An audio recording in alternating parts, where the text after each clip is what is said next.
hari ini mendapat kesempatan berharga untuk belajar kembali pengakuan iman rasuli yang merupakan rangkuman dari pembelajaran Alkitab, yaitu dasar iman Kristen. Ya.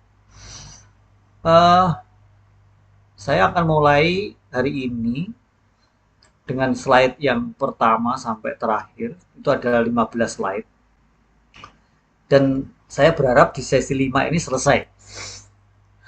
Jadi 12 butir itu selesai. Ya, ini merupakan rangkuman dari semuanya supaya di lain kesempatan kita bisa belajar topik yang lain. Gitu ya. Ini sudah saya buatkan dalam bentuk slide-nya atau PPT-nya ya. Bisa tampil nggak? Yang Gimana? kelihatan, Pak. Kelihatan? Yang kelihatan Kelihatan ya? isinya laptop Pak Tim. Mungkin Nggak kelihatan? di stop dulu terus Bapak buka satu-satu. Oh gitu. Di stop share screen-nya karena yang nampak ini isi laptopnya Pak Tim. Oh gitu. Hmm. Jadi ditutup dulu, stop share screen, Oke. baru buka dulu manual, baru share screen lagi. Ketika Bapak sudah masuk ke PowerPoint. Jadi di stop dulu apanya? Ya, stop share screen ya. Oh, oke oke oke. Oke. Ya, nah sekarang Bapak buka dulu manual untuk itu apa tadi PDF-nya. Apa tadi Pak? PPT-nya. PPT-nya Bapak buka dulu manual. Setelah itu baru di-share. Kayak tadi Bapak share.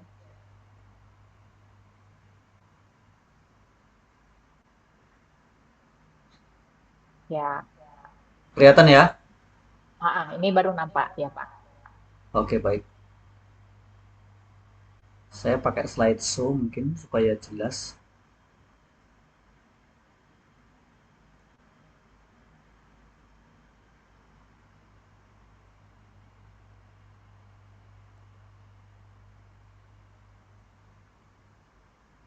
Kok hilang, Bu?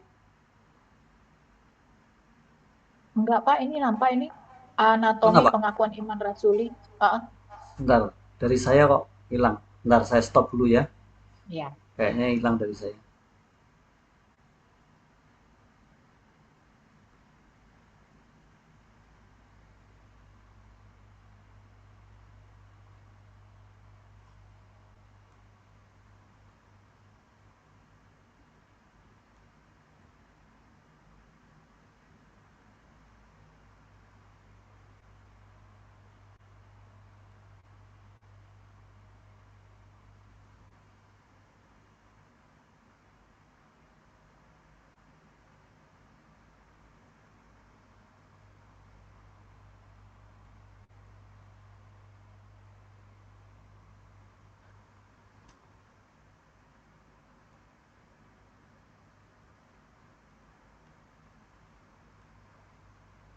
Ya, saya akan jelaskan satu demi satu.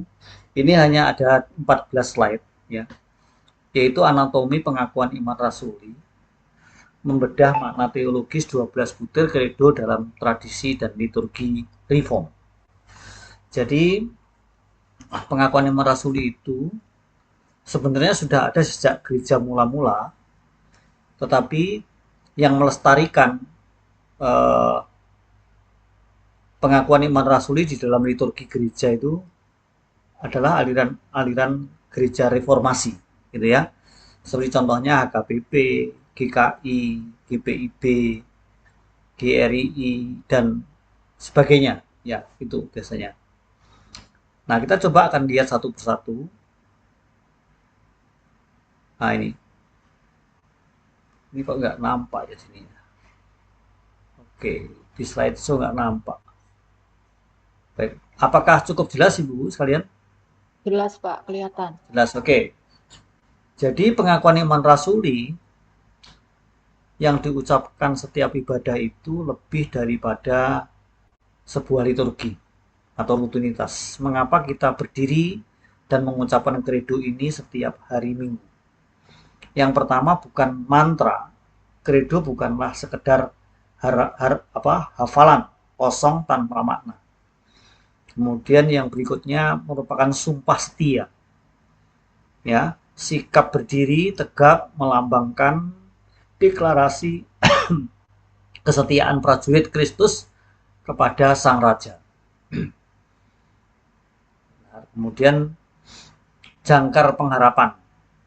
Ya, merupakan jangkar pengharapan. Jadi bukan mantra, ini merupakan sumpah setia dan jangkar pengharapan. Pernyataan iman personal, aku percaya, ya, aku percaya kepada Allah Bapa yang Maha Kuasa ya, dan seterusnya. Di tengah dunia yang penuh ketidakpastian. Jadi ini semacam jangkar pengharapan. Sauh, ya kalau namanya jangkar itu ya kita membayangkan sebuah kapal itu apabila berlabuh dari satu pantai itu biasanya langsung menancapkan jangkar. Tujuannya apa? Supaya tidak dibawa angin dan ombak untuk kembali ke tengah. Tetapi parkir itu memakai jangkar untuk kalau kapal ya. Nah, kita ini kalau kita berada di sebuah rumah Tuhan, di sebuah gereja, ketika kita mengucapkan pengakuan iman rasul itu seperti menancapkan jangkar pengharapan gitu. Kemudian definisi dan otoritas teologis ya. Kalau kita perhatikan mulai dari core yang paling utama yaitu Alkitab ya. Jadi kredo pengakuan iman itu di-create dari Alkitab ya. Otoritas tertinggi sola scriptura, firman Allah yang diilhamkan kebenaran mutlak yang tidak dapat salah. Nah, mungkin ini perlu saya tambahkan ayat. Minta tolong Bu Joli membaca 2 Timotius 3 ayat 16.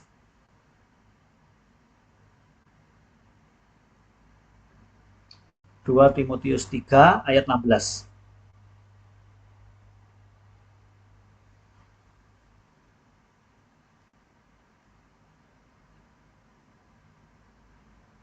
Halo Bu Joli. Ini iklan. 2 Timotius berapa? 3 ayat 3 ayat 16. 2 Timotius 3 ayat 14. 16, 16. Ayat 16. Ya. Segala tulisan yang diilhamkan Allah memang bermanfaat untuk mengajar, untuk menyatakan kesalahan, untuk memperbaiki kelakuan, dan untuk mendidik orang dalam kebenaran. Amin. Nah, jadi ini adalah satu ayat yang para penafsir Alkitab mengatakan bahwa segala tulisan itu menunjuk kepada seluruh Alkitab, yaitu 66 buku, 39 dalam perjanjian lama dan 27 dalam perjanjian baru. Jadi segala tulisan yang diilhamkan atau tulisan itu semua diilhamkan oleh Allah, oleh Roh Kudus. Kebenaran mutlak yang tidak dapat salah atau inerensi tidak dapat salah di dalam teks aslinya gitu ya. Lalu kalau kita perhatikan di core-nya ini yang setelah core yang utama yaitu kredo pengakuan iman rasuli itu merupakan bagian luar dari Alkitab. Ringkasan subordinat. Ya, kredo tidak sejajar dengan Alkitab. Tidak sejajar ya, jangan salah ya. Ia adalah ekstraksi atau ringkasan esensial dari ajaran Alkitab. Jadi esensi dari ajaran Alkitab itu disebut ortodoksi. Ortodoksi yang dirumuskan gereja untuk melawan ajaran sesat seperti doketisme dan monarkianisme. Ini tentang pemerintahan, kalau ini tentang ajaran ya, yang menolak kemanusiaan, menolak ketuhanan Yesus dan juga tidak percaya bahwa Yesus itu berwujud manusia sepenuhnya. Itu. Nah, jadi ajaran ini ajaran sesat nih. Jadi ringkasan subordinatnya adalah kredo ini tidak sejajar dengan Alkitab, tetapi ia adalah ekstraksi atau ringkasan esensial dari ajaran Alkitab. Ya, atau ortodoksi yang dirumuskan gereja untuk melawan ajaran sesat. Ini harus dicamkan betul ya. Jadi pengakuan iman rasul itu sebenarnya itu merupakan ringkasan dari doktrin-doktrin dasar iman Kristen yang sudah disepakati di dalam sidang atau di dalam konsili begitu. Kemudian itu dijadikan pengakuan atau dijadikan ikrar yang diucapkan setiap ibadah hari Minggu gitu. Lanjut ya. Kemudian matriks sejarah evolusi kredo. Nah, jadi pertama tahun 2000 maaf, tahun 215 Masehi. Ingat ya, reformasi itu di abad berapa? Abad 15. Nah, ini di abad berapa? Abad 2. Di abad 2 ini 215 Masehi, Credo Romanum, pengakuan baptisan singkat yang digunakan di gereja Roma. Nah, ini penting sekali ya.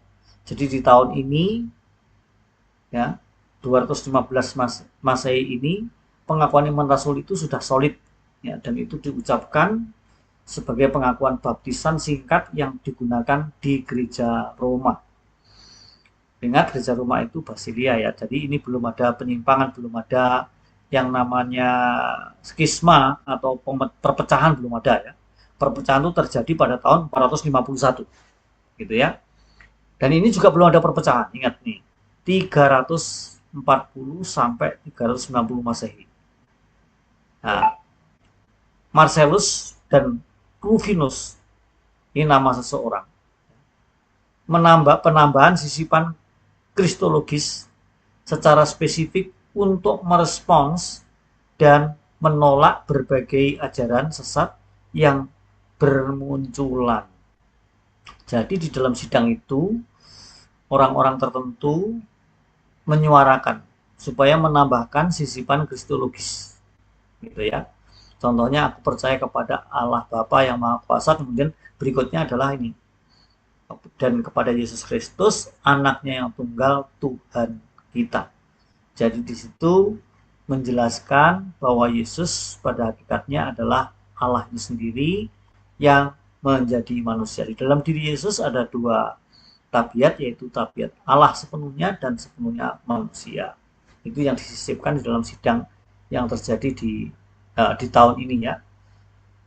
Nah, di tahun ini kita ingat ada tahun 325 sebelumnya itu ada sidang atau konsili Nisea.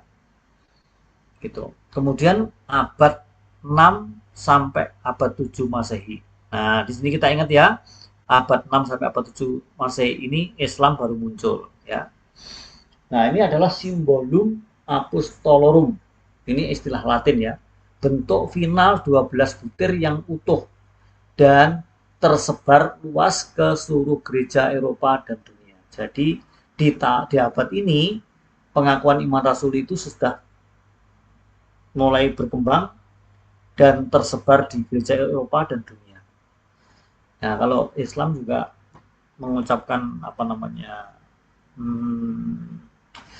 syahadat, itu yang namanya yaitu pengakuan iman rasuli sebetulnya ya. Itu adalah meniru pengakuan iman rasuli. Dan kalau gereja mengucapkan doa Bapa kami dengan berbagai bahasa tentunya, itu orang Arab juga yang Islam itu yang mulai mengembangkan agama Islam itu mengucapkan Al-Fatihah. Itu ya, ibu-ibu sekalian ya. Nah, perhatikan di sini ada hal penting yang perlu diperhatikan di bawah ini. Ini kok nggak bisa kecilin ya. Ya, fakta historis. Sebentar. Kok nggak bisa dikecilin, kenapa ini? Oke.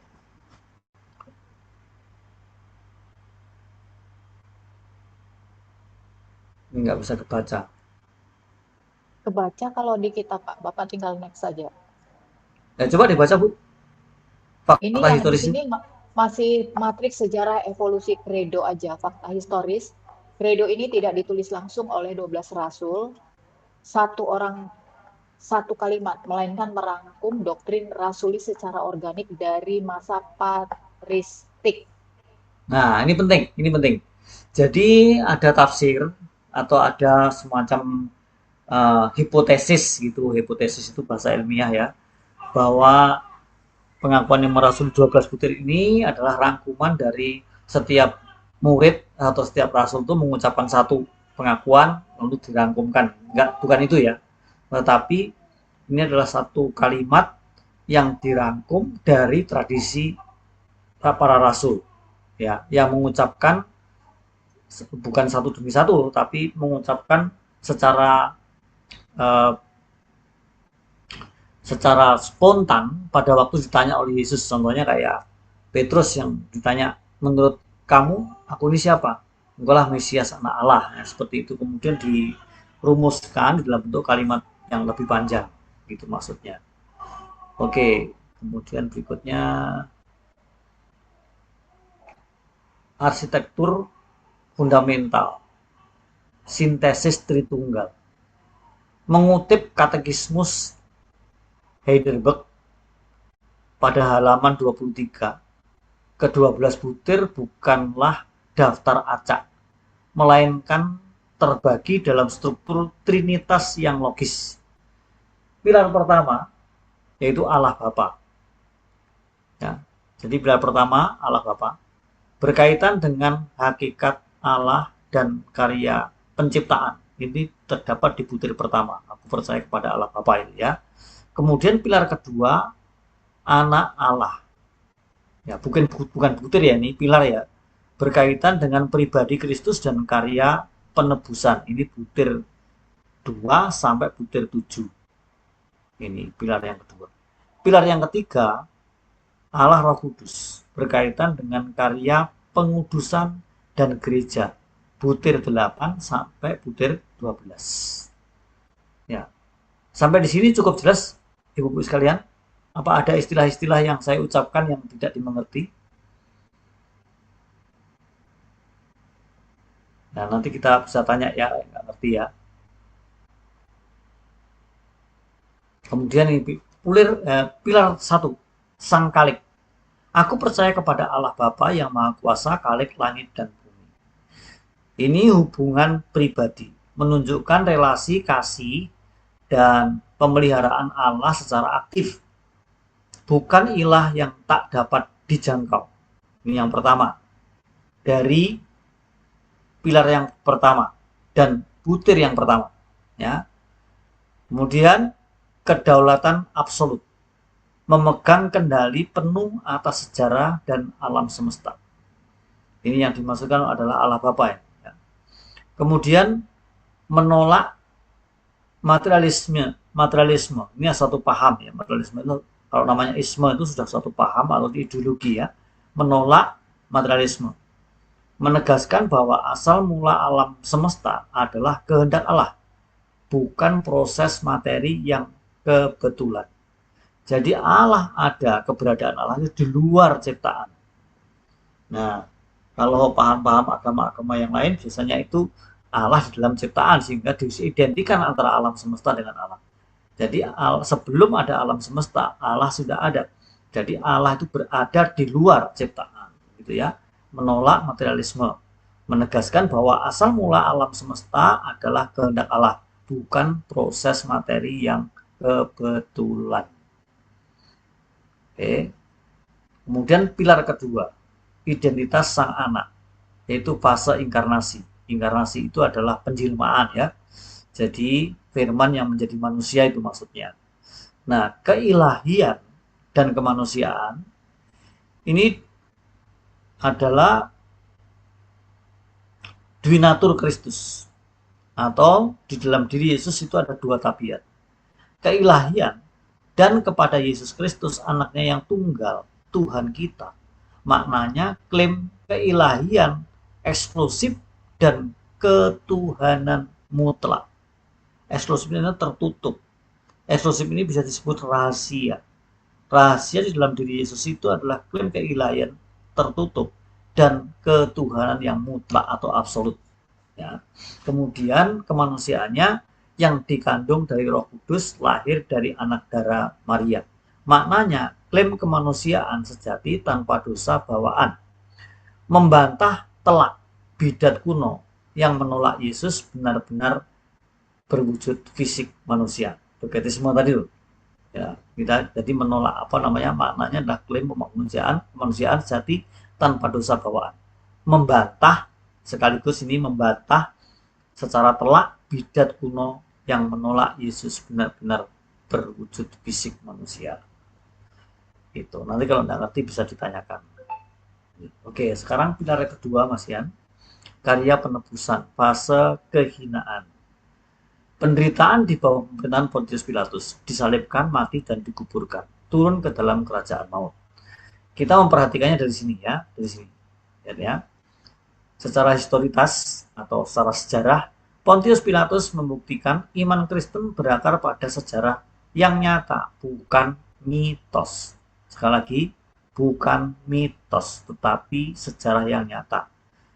Kalau nggak salah, beberapa waktu yang lalu saya sebut bahwa di luar Alkitab, ya, Yesus itu diberitakan secara jurnalis seorang sejarawan yang saya ingat ada dua orang. Yang pertama nama Flavius Josephus, kemudian Cornelius Tacitus. Kalau Josephus itu orang Yahudi, sejarawan Yahudi. Kalau Cornelius Tacitus itu orang Romawi. Dua-duanya adalah sejarawan dan sekaligus seorang wartawan sekarang ya, seorang jurnalis yang menuliskan bahwa Yesus benar-benar mati di bawah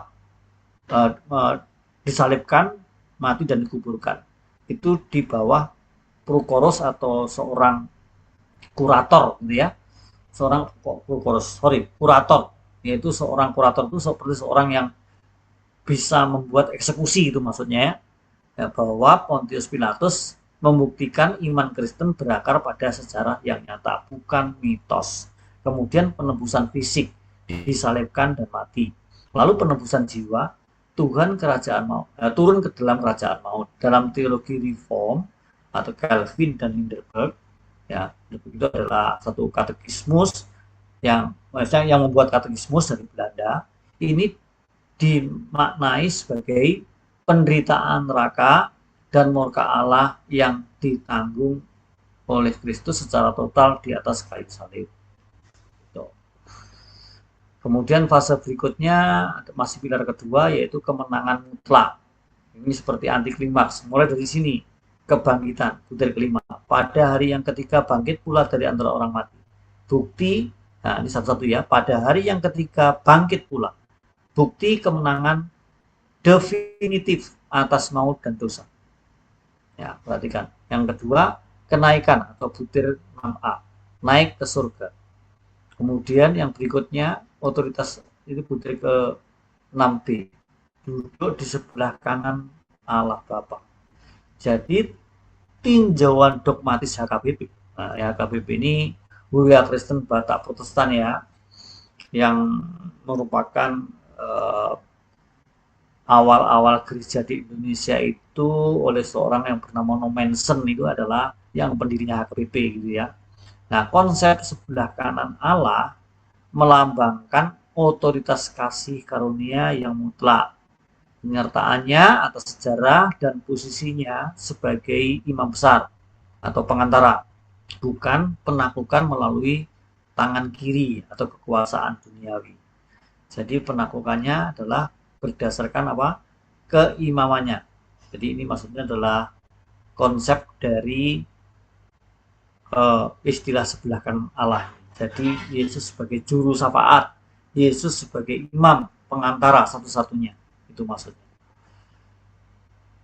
Dan berikutnya masih pilar kedua, akhir sejarah, penghakiman, dan akan datang dari sana untuk menghakimi orang yang hidup dan yang mati. Nah, ini sudah mencakup eskatologi ya, atau akhir zaman. Sisi keadilan, peringatan. Keadilan absolut Allah akan ditegakkan. Kristus adalah Raja masa depan. Already but not yet. Siap atau enggak siap? Yang jelas, Yesus akan mengadili dunia ini. Nah, kemudian sisi anugerah adalah penghiburan.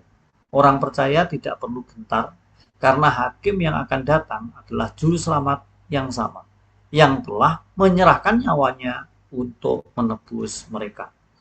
Jadi ini semacam keseimbangan antara keadilan Allah dan kasih Allah, antara sisi peringatan dan sisi penghiburan, antara sisi keadilan dan sisi anugerah.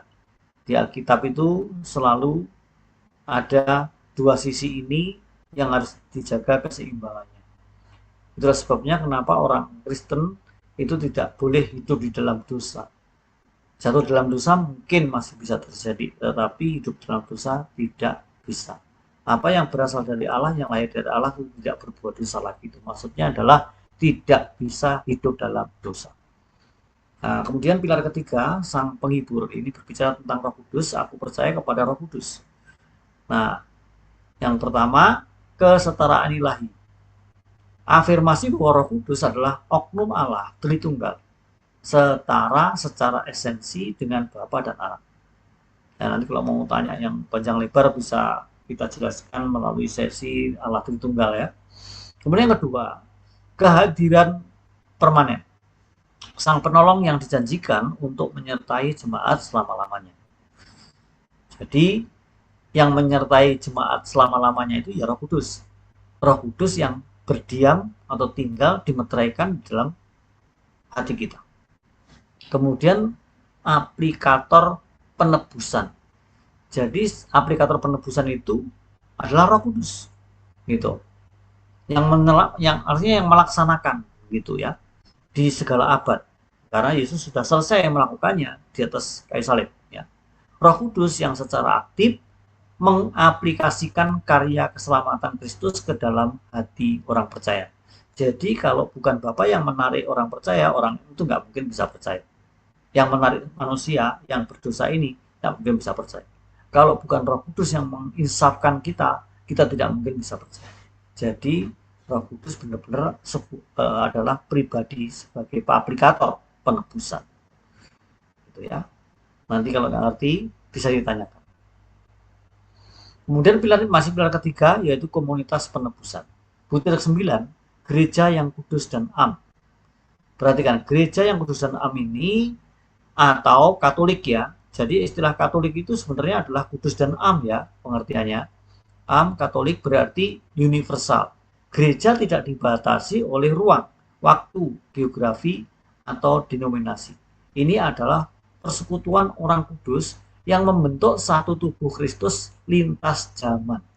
Makanya pada waktu seorang pemimpin liturgi atau pendeta di depan, mari kita mengucapkan pengakuan iman rasuli bersama-sama dengan umat Tuhan di sepanjang zaman dan segala abad kan begitu ya.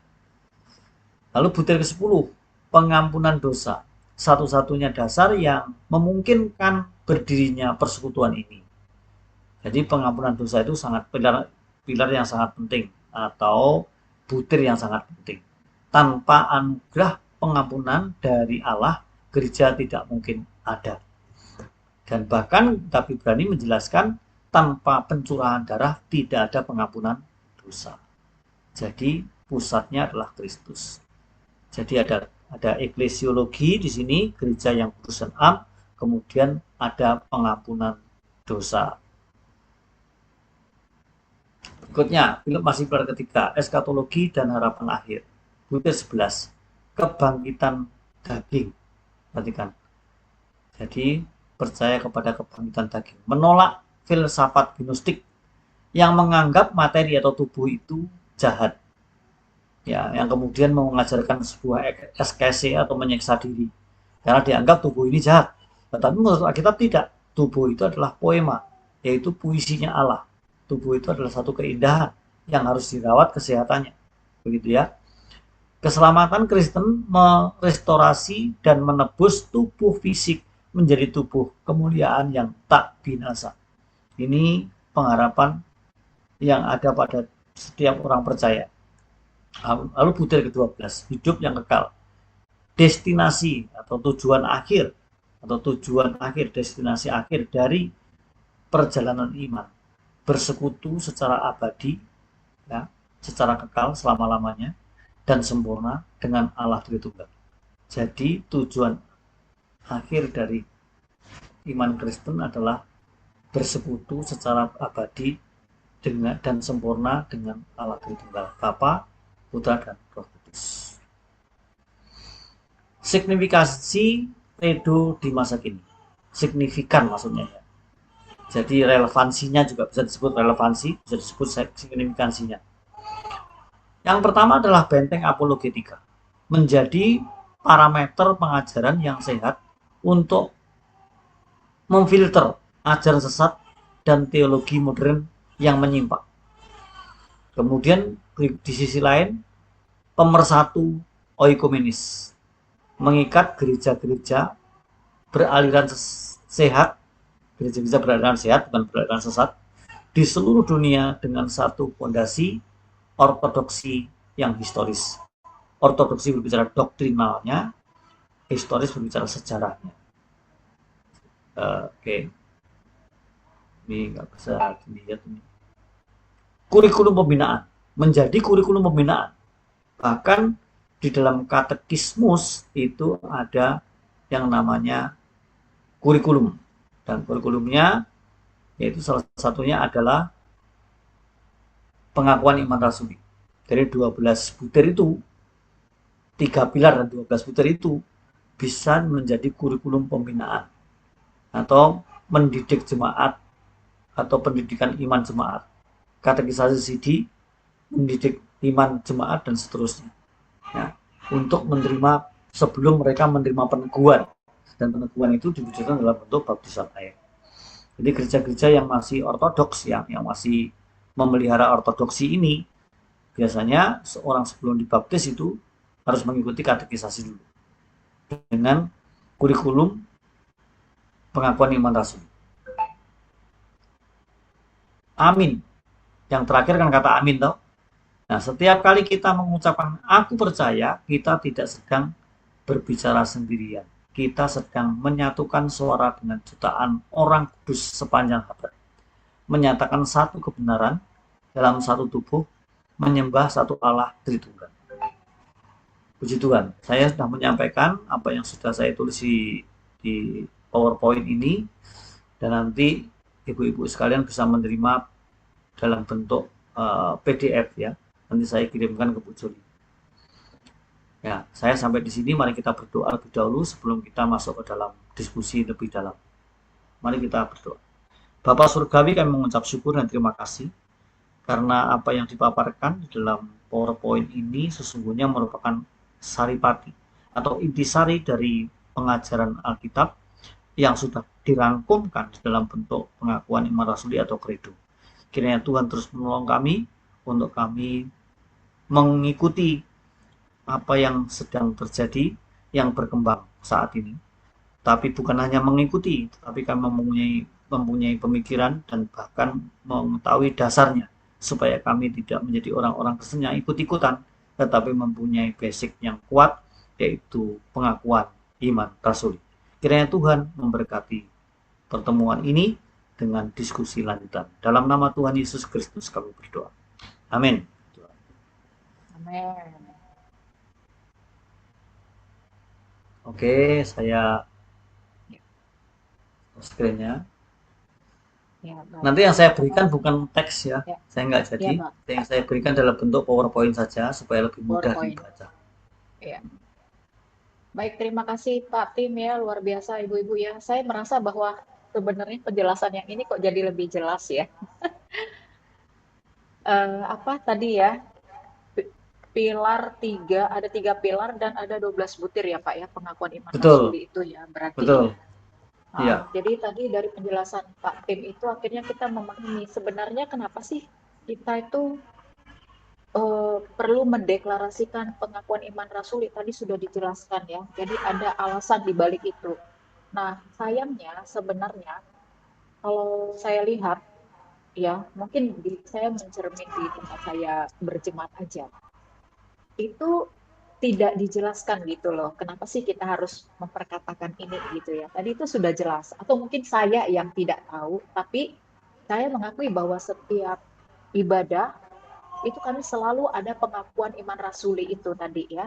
Dan dalam keadaan posisi tegap. Nah, ternyata sudah dijelasin tadi sama Pak Tim alasan kenapa kita harus berposisi tegap, tangan begini gitu ya, memperkatakan, mendeklarasikan pengakuan iman rasuli. Nah, yang yang tadi yang menarik itu kan sebenarnya terakhir tadi tuh. Credo itu tadi pengakuan iman rasuli ya Pak ya. Betul.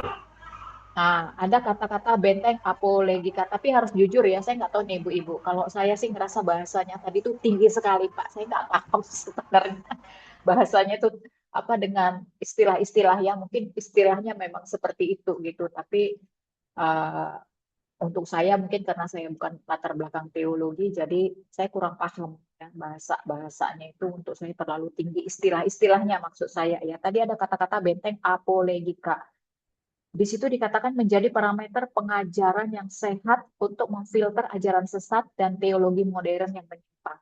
Nah, kalau memang pada akhirnya credo ini, pengakuan iman rasul ini sebenarnya menjadi parameter pengajaran yang sehat, ya kan?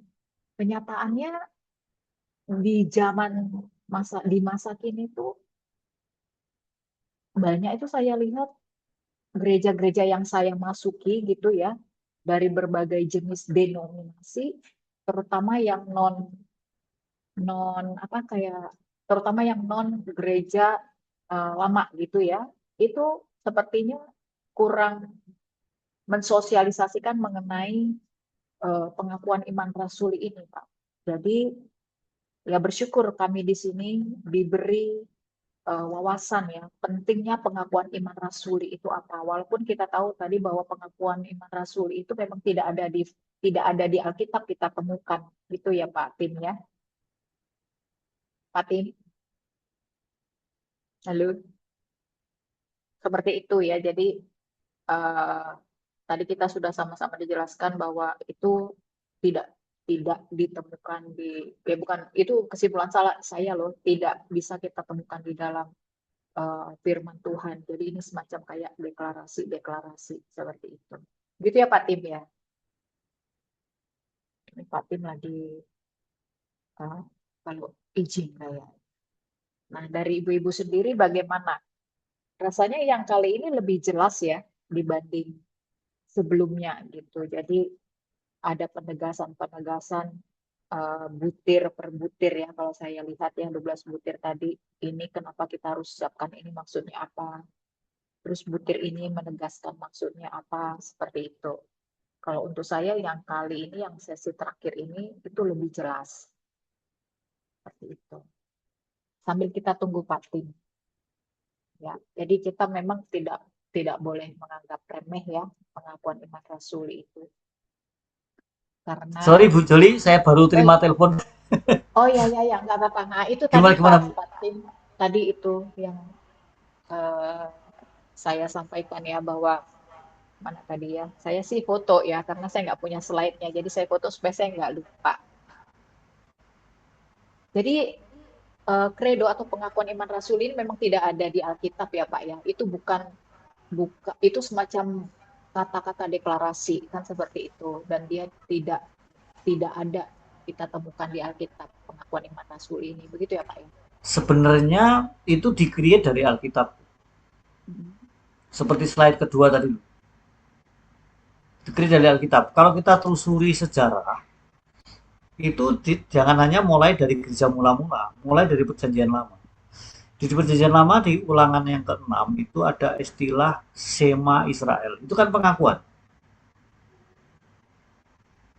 Pengakuan bahwa Allah itu esa. Benar? Jadi orang Israel harus mendeklarasikan bahwa Allah itu esa. Itu kan? Coba dicek. Mulai dari situ. Itu perintah Tuhan. Perintah Tuhan untuk mengadakan pengakuan itu. Makanya ini disebut syahadat kan. Pengakuan, deklarasi sebetulnya. Coba kita lihat di ulangan 6.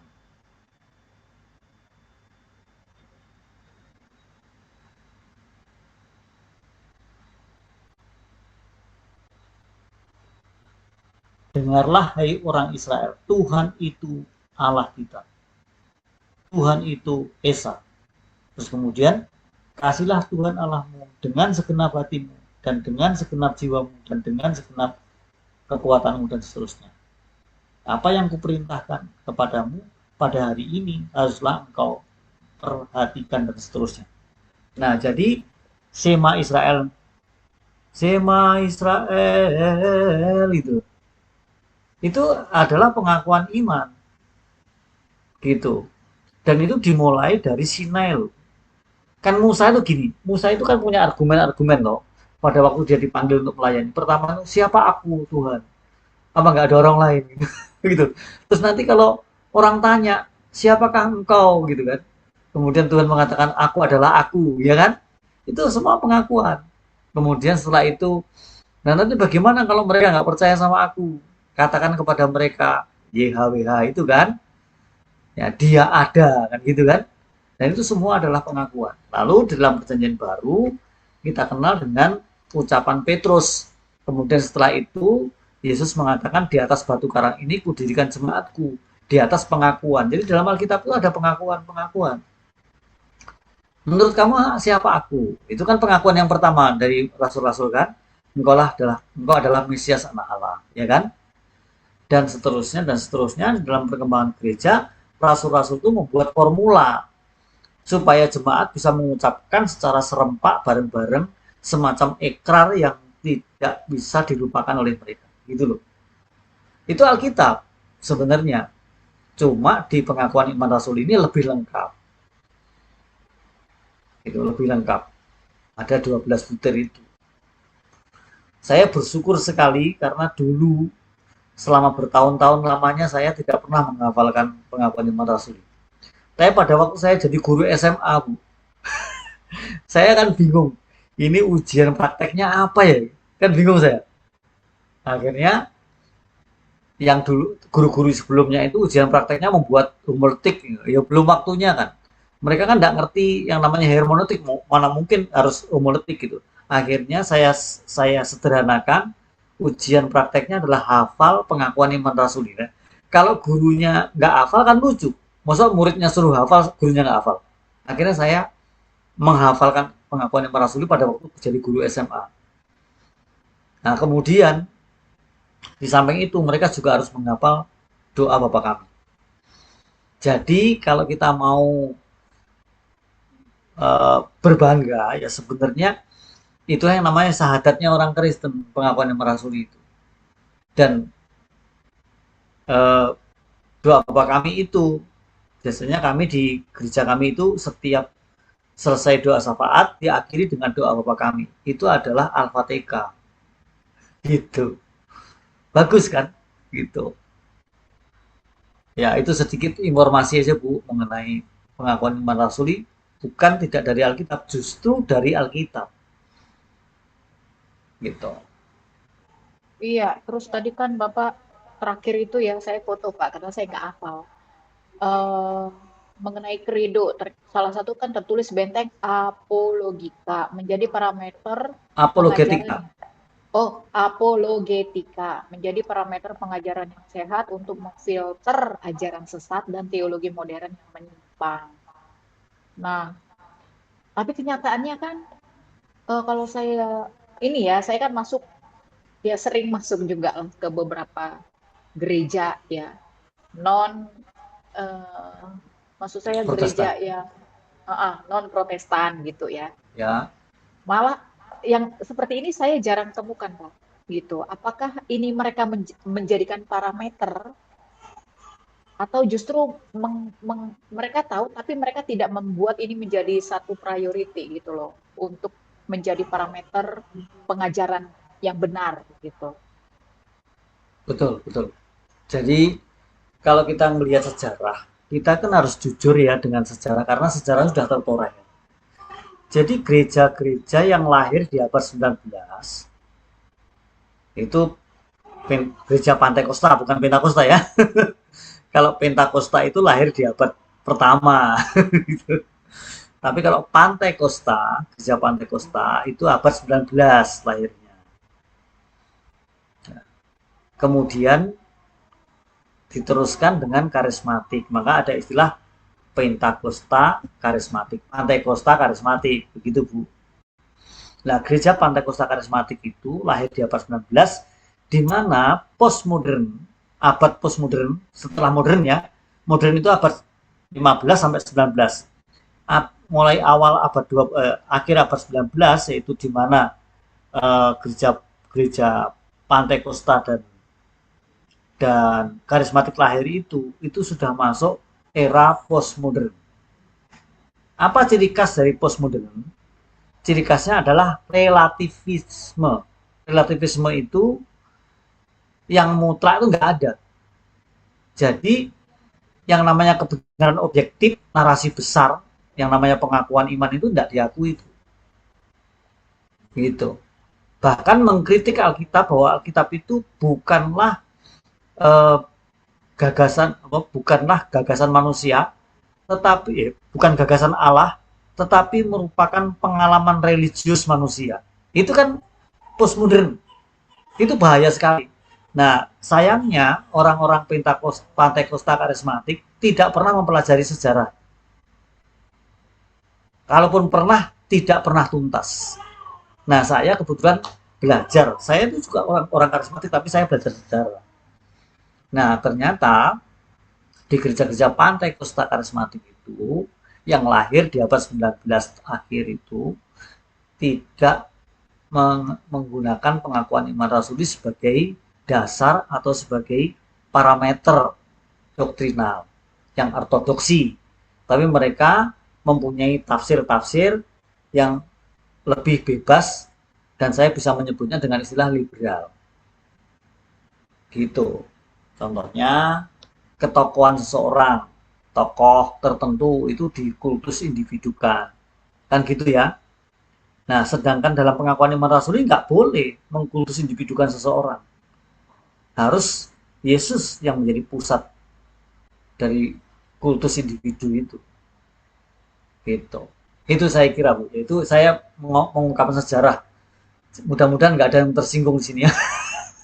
Iya, saya setuju Pak Ya. soal mengkultuskan ya, karena dulu pun saya begitu Pak. Saya tuh mengkultuskan hamba Tuhan dan kemudian tersadarkan ketika justru saya tuh membaca firman setiap hari bahwa tidak boleh mengkultuskan hamba Tuhan, tetapi memang seperti Pak bilang tadi itu Yesus Kristus. Karena saya lihat akhirnya banyak juga orang yang mengkultuskan manusia gitu, ya kan? Dan Ya. itu sudah nggak benar. Saya tahu waktu itu saya sudah nggak benar. Lalu ya itu saya mulai ya saya sih kalau hormat iya terus, tapi sudah memahami bahwa itu saya salah seperti itu. Disadarkan gitulah bahwa semuanya itu ke Tuhan Yesus Kristus bahwa hamba Tuhan itu hanyalah alat, saya nggak boleh memuja, mengkultuskan dia, terus sampai ya begitulah, ya mengidolakan, bahkan saya lupa sebenarnya saya itu seharusnya ke Tuhan Yesus Kristusnya, bukan ke manusianya ini. Nah, puji Baik, Tuhan Ibu-Ibu, sadar ya, Bu ya. iya Pak, benar, sadar, saya insyaf gitu, makanya saya, ya itulah saya tersadarkan dengan berjalannya waktu begitu, dan karena baca Alkitab juga sih. Baik, terima kasih Pak Tim. Baik, silakan mungkin ibu-ibu lain, Bu Ati, Bu Sofi, Bu Mensi, Bu Itu ada Bu Tika, Dede itu, udah. Bu Dede. Ya, ada Bu Dede, Neng, Bu Nace, Herlina, nih Bu Herlina yang kemarin nanya. Dia udah siap juga Pak, si Herlina. Tapi dia bukan insaf, mengkultuskan ya. Terus Bu Marina, ada Bu Rayu, ada Ibu Grace, silakan. Mungkin ada mau bertanya kan? Nanti berarti materinya Pak Tim kasih ke saya ya. Iya, Biar saya yang sebarkan ke PowerPoint-nya, Bu. ibu-ibu. Iya. PowerPoint-nya. Kalau yang Tapi saya, PowerPoint sekarang ini kayaknya lebih mudah dipahami deh. iya, itu Walaupun, bentuknya image, Bu. Jadi nggak bisa diedit. oh iya, Jadi, iya nggak apa-apa. Yang penting bisa dibaca kan. ya. Ya, baik ibu-ibu lain, apakah ada yang mau bertanya? Silahkan. Mungkin ada yang belum dimengerti, ya, dengan Oke, bahasa-bahasa. malam Bu Erli, malam Silakan Bu Dede, udah Fatim. di-mention Pak Tim tuh. Silakan Bu Dede. Malam, Bu. Suaraku sudah mulai oke lagi sekarang nih, udah nggak ada batuk-batuk Wih, lagi soalnya. mantap. Malam, Bu Dede. Kemarin ini saya batuk Fatim. Iya, halo Fatim, apa kabar? Baik, puji Tuhan. Oke, ini saya menggarisbawahi ya. Ini yang saya dapat sih yang tadi Patim bagiin tentang arsitektur fundamental. Wih, bahasanya keren ya, Pak ya. Karena kan di sini ada 3 pilar ya. Allah Bapa, Allah Anak, Allah Roh Kudus. Betul. Nah, ini kan di sini di yang apa sih namanya? Pengakuan iman Rasul itu sebenarnya mencakup itu semua. Hanya kadang-kadang kan kita tuh suka nggak ngeh ya, Pak ya. Nah, di sini Iya. kan ada Bapak tulis nih, mengutip Katekismus Heidelberg. Ini benar nggak cara ngomongnya? Seperti itu. Dari P23, atau maksudnya apa tuh, Pak? Halaman P23. halaman Halaman ya? 23, Bu. Di buku Oke. katekismus itu Uh, kan halamannya banyak. Nah, itu di halaman Hah? 23. Jadi kutipan Hmm. parafrase dari halaman 23 Katekismus Endelbert. Oh gitu. Jadi Iya. sebenarnya tadi tuh saya sempat mikir gini, ini hebat juga ya yang nulis 12 pengakuan iman Rasul ini. Ya kan Pak ya? Karena kan dia bisa merangkum dari 3 pilar ini, Allah Bapa, Allah Anak, Allah Roh Kudus. Sementara kan kadang-kadang ya kita juga mungkin nggak bisa lah begitu. Nah, kira-kira Bapak bisa ngejelasin nggak? Ini tuh kan tadi Bapak juga sempat jelasin bahwa ini tuh dari gereja mula-mula sudah adanya. Cuma kan memang baru digaungkannya nih kalau saya sih sebenarnya karena kan saya di sekolah Kristen Bina Bakti tuh mereka tuh alirannya yang pakai ini gitu, pakai pengakuan iman rasuli dari 5 tahun yang lalu kalau nggak salah ya. 5 tahun Ya, lalu tuh ya. udah pakai ini. Ya, dan bahkan ya sampai hafal karena itu setiap hari Jumat kan kita kebaktian setiap hari Jumat kan itu memang diulang lagi dah harus hafal seperti itu. Cuma bisa nggak Bapak jelasin kenapa ini muncul gitu? Kalau memang ini di awal dari gereja mula-mula, karena kan istilahnya kalau yang dipakai kan mungkin hanya ke gereja, sorry, hanya beberapa denominasi tertentu. Kalau misalnya di gereja saya, ini kita memang nggak ngucapin ini pengakuan iman rasuli. Nah, ini kan idenya berarti kan ada seseorang yang mengidekan ya Pak ya. Saya dari tadi pikir, nanti kalau saya ditanya sama murid saya, Bu, ini siapa yang menjawab? Ah, saya tuh nggak tahu nih. Makanya saya tanya ke Pak Tim. Gitu, Pak, Sebenarnya kalau pertanyaannya. kita mau menelusuri sejarah, itu bukan idenya manusia loh. Mm-mm. Itu adalah idenya Tuhan sendiri. Jadi Heeh. pengakuan iman itu ide Tuhan. Nah, manusia itu hanya merumuskan supaya bisa dikalimatkan dan bisa diucapkan secara sederhana oleh semua orang percaya di segala abad kan begitu ya. Heeh, Tapi heeh, heeh. siapa yang nulis itu bukan seseorang, bukan. Jadi itu bukan Oh, bukan gagasan seseorang, itu melalui konsili atau sidang. oh iya iya iya, Kita iya. tahu kan ada sidang Yerusalem, ada sidang Efesus, Kalsedon, ya toh, Heeh. Nikea dan seterusnya. Nah, sidang-sidang itu di tahun 214 tadi ya kalau nggak salah, itu menghasilkan pengakuan iman rasuli yang sudah utuh seperti itu. Dan ini terus sampai sekarang, maksudnya dari dulu tuh Sampai sekarang. begini, nggak dirubah. Hmm. Iya, Ah, betul. oke oke oke oke. Ya, berarti nanti kalau ada murid saya, kebetulan yang tahun sekarang tuh muridnya kritis-kritis Pak. Kadang-kadang Iya, kalau suruh saya nanti tanya di AI aja Bu, chat GPT, tanya aja di situ atau Google, terus keluar kok nanti. Tapi dengan penjelasan Bapak tadi itu rada make sense sih. Jadi istilahnya kalaupun misalnya nanti saya ngomong begitu ke siswa saya, mereka jadi tahu, Iya. oh iya, gitu kan. Karena kan memang siswa saya itu ada yang dari Katolik, ada yang Kristen, ada juga yang Buddha Nah, kan. Nah itu mereka apalagi kalau macam-macam. ngajar sekolah, lalu di sekolah itu pasti ada yang latar belakang Katolik, ada yang latar belakang Pantai Kosta, ada yang latar belakang Protestan dan seterusnya. Banyak Guru itu macamnya. harus mempunyai pengetahuan yang mumpuni lah, yang cukup gitu. Uh-uh. Baik secara teologis maupun historis gitu. Kalau menurut paham saya sih begitu, Bu. Itu bedanya Oke. guru, orang yang karunianya guru sama orang yang karunianya khotbah, beda. Uh-uh. Kalau khotbah itu lebih ke intuisi ya, tapi kalau guru itu Mm-mm. informasinya harus akurat dan Mm-mm. ngomongnya harus ilmiah. Nanti Kalau dimarahin. salah nanti itu soalnya nempel Pak. Iya, itu kalau kita nggak pakai sistem pedagogi ya dimarahin sama dinas Bu.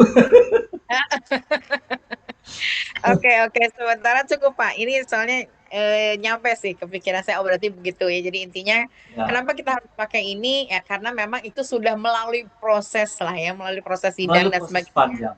Betul, Dan ini sesuai dengan firman Tuhan gitu, mencakup ketiga hal yang tadi gitu kan. betul sekali. Oke, dari saya thank you Pak, cukup makasih. 3 Oke. pilar, Heeh. 12 butir. Nggak boleh lupa itu. Iya.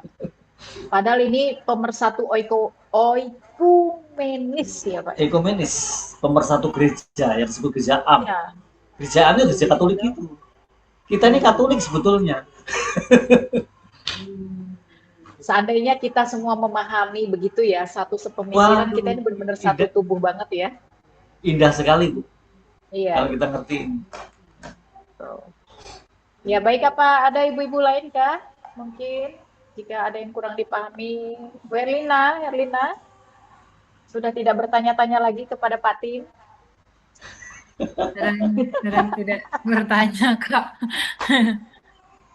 Bu Sofi yang latar belakang Muslim tuh ngerti nggak? Ya ini Ibu Sofi, mangga. Bu Sofi, mungkin ada yang mau ditanyakan kah? Atau makin bingung jangan-jangan. Kalau makin bingung langsung aja japri ke Pak Tim ya. Biar Boleh. ditatar secara pribadi aja. Nanti kan PPT-nya saya bagikan. Ya, nanti saya bagikan Silakan lagi ke dibaca semua lagi. teman-teman. Yang nggak ngerti bisa ditanyakan Japri. Iya. Tapi menurut saya gini loh Pak, sebenarnya yang tadi itu tuh yang apa tadi PPT Pak itu memang perlu disosialisasikan lagi deh. Misalnya kayak di tempat saya ya, Iya, itu kan banyak ibu-ibu yang menikah. Jadi mereka tuh perempuan Bali yang menikah dengan lelaki Kristen. Nah, jadi ibu-ibu orang Bali ini mengucapkan itu gitu. Tapi pasti kan dia ikut-ikutan. Dia menikah, dia itu menjadi Kristen karena ketika menikah. Sebelumnya mereka orang Bali. Jadi sebenarnya mereka pikir ya kalau doa bapak kami aja karena memang begitulah rutinitas yang terjadi di gereja secara berulang. Sama dengan pengakuan iman rasuli, tapi tidak memahami makna apa yang terkandung di dalamnya, kenapa kita harus mendeklarasikan ini, kan gitu. Sama seperti kalau kita berdoa, kenapa sih kita mendoakan ini, pasti kita tahu alasannya kan, sama ketika memperkatakan pengakuan iman rasuli ini. Jadi buat sekedar omong aja, tapi di balik itu ada makna yang sebenarnya harus dipahami dulu. Kan seperti itu sebenarnya. Gitu. Kalau di tempat iya, saya sih, saya pikir itu perlu disosialisasikan gitu. Jadi betul. bukan hanya sekedar omong-omong disebut-sebut karena menjadi bagian dari rutinitas, tapi ada makna yang terkandung di belakang gitu. BTW itu Bapak punya cucu ya Pak ya? Kedengaran suara bayi. Iya, ini Cucu. cucu pertama saya Oh, jadi Pak Tim sekarang posisi lagi di Surabaya. di tempat anaknya. Iya, Oh, gitu. Pantas saya dengar ini sebenarnya yang punya Pak Tim punya anak atau cucu? Mendingan saya langsung tebak aja cucu aja gitu. Takut cucu, nanti ini salah cucu, kalau mau bilang anak. cucu pertama ini. Wah, selamat ya Pak Tim ya. Akhirnya punya Makasih. cucu pertama. Wah, pasti senang banget jadi kakek ini ya. Dan sudah diberikan nama yang sangat indah. Siapa Pak Namanya namanya Pak? Metanoia Wih, Azalia waduh, Purnomo. waduh, susah banget. Metanoia aja deh panggilnya ya. Atau meta, Ya, Metanoia. metanoia. Cewek. Selamat ya Pak Tim ya. Menjadi Terima kasih. kakek akhirnya. Terima Punya kasih. cucu. Pasti sayang banget nih sama cucunya nih. Baik Ibu-Ibu, apakah ada lagi? Kalau tidak kita akhiri ya. Karena Pak Tim punya cucu, pasti kepengen tuh menimang-nimang cucunya ya. Ibu, adakah yang mau lagi bertanya kepada Pak Tim? Kalau tidak, mungkin Pak Tim bisa tutup di dalam doa. Nanti Ibu-Ibu jangan khawatir. Ini semua ada direkam. Saya seperti biasa upload di YouTube. Dan nanti materinya saya akan bagikan kita semua, dan sekali lagi kalau bisa dibaca ya Ibu-Ibu ya. Tadi PPT ini menurut saya lebih jelas walaupun istilahnya bahasanya itu Pak Tim terus terang istilahnya itu saya karena nggak familiar jadi saya merasa itu terlalu tinggi dan lidah saya agak belepotan waktu menyebutkannya karena tidak terbiasa Saya gitu loh. belum menemukan padanan kata, Bu. Yang Nah, ada ya, itu Bapak. makna tapi bentuknya kalimat panjang. Hmm. Contohnya misalnya interpretasi. Itu kan tafsiran Alkitab ya kan. Interpretasi. Contoh lagi misalnya hermeneutik. Nah, itu kan nggak ada padanannya. Hermeneutik itu adalah ilmu atau metode menafsirkan Alkitab secara eksposisi. Nah, itu kan susah kok. Kalimat panjang kayak gitu. Betul. Apalagi saya Gitu. bukan seorang guru ya, mungkin kalau Bu Dede paham kali ya. Kami ini semua bukan guru, jadi agak belepotan kalau ngomongin istilahnya tuh lidahnya keselio terus. Kayak tadi saya ngomong kan, aduh gimana nih lidahnya harus dibalikin lagi posisinya. Baik, Makanya terima tadi kasih saya Pak tanya Tim. kan, kalau Hah? ada istilah-istilah yang nggak dimengerti boleh ditanyakan. Gitu. Iya, oke Pak Tim, rasanya sudah cukup. Pak Tim bisa bawa di dalam doa untuk doa tutup. Terima kasih Pak Tim. Baik, mari kita berdoa ibu-ibu sekalian. Bapak Surgawi, kami mengucapkan syukur dan terima kasih.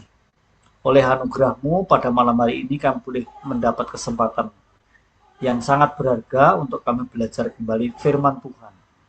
Kami sadar bahwa kami hidup di zaman postmodern, di mana ada banyak filsuf-filsuf, teolog-teolog yang sangat dipengaruhi oleh filosofi yang salah, yaitu dunia ini, yang mengglorifikasi atau memuliakan setiap individu, mempunyai pendapat yang dimutlakkan atau diabsolutkan. Sementara narasi besar dalam Alkitab seringkali diabaikan, bahkan dianggap tidak berotoritas. Kiranya Tuhan menolong kami setiap pribadi, karena kepada orang-orang percaya yang dipilih oleh Tuhan untuk menjadi mengerti apa yang kami percayai. Tuhan kiranya menolong memberkati setiap kami yang hadir pada room ini, dan selanjutnya supaya kami dimotivasi, didorong untuk lebih lagi dalam pembelajaran, dalam membaca Alkitab, serta merefleksikan atau merenungkannya. Terima kasih ya Tuhan, berkat-Mu turun atas kami sekalian. Kiranya berkat Allah Bapa, kasih karunia Allah Bapa yang diwujudkan di dalam kasih yang sempurna, yaitu diwujudkan dalam Yesus Kristus Anak yang tunggal, dan juga dilaksanakan oleh Roh-Nya yang kudus untuk menarik kita, menginsafkan kita supaya kita bertobat dan menjadi milik Tuhan untuk selama-lamanya. Kiranya Tuhan memberkati, dalam nama Tuhan Yesus Kristus kami berdoa. Amin. Amin. Terima kasih Pak Tim.